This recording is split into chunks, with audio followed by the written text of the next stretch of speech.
అందరికీ నమస్కారం. కార్తీక పురాణం 15వ రోజు 15వ అధ్యాయం. దీప ప్రజ్వలనముచే ఎలుక పూర్వజన్మ స్మృతితో నరరూపమొందుట.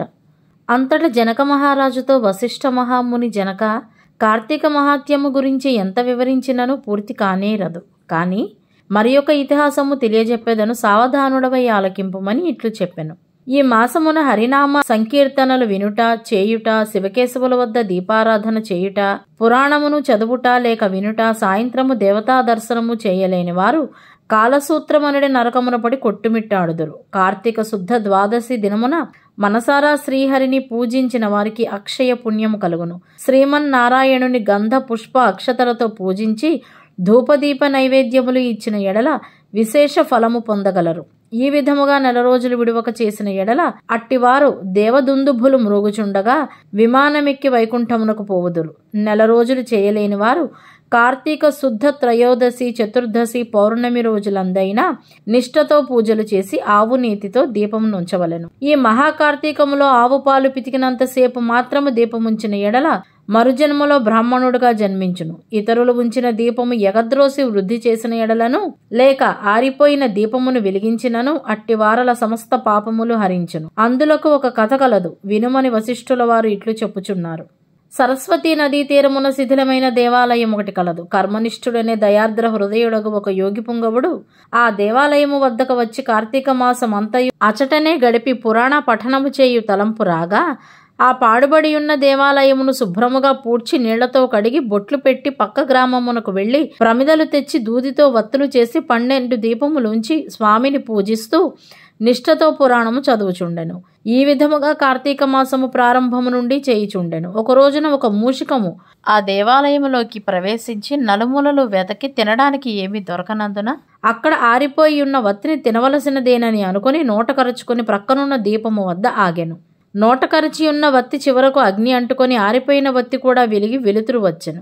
అది కార్తీక మాసం ఒకట వలనను శివాలయములో ఆరిపోయిన వత్తి ఈ ఎలుక వల్ల వెలుగుటచే దాని పాపములు హరించుకుపోయి పుణ్యము కలిగినందున వెంటనే దాని రూపము మారి మానవ రూపములో నిలబడెను.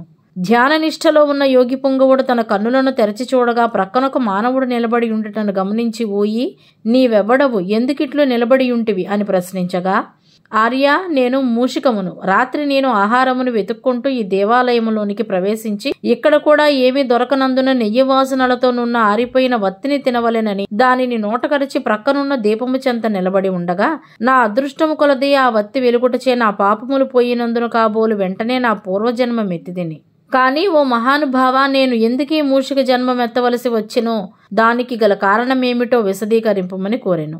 అంత యోగీశ్వరుడు ఆశ్చర్యపడి తన దివ్య దృష్టిచే సర్వము తెలుసుకుని, ఓయి క్రిందటి జన్మలో నీవు బ్రాహ్మణుడవు, నిన్ను బాహ్లీకుడని పిలిచెడివారు.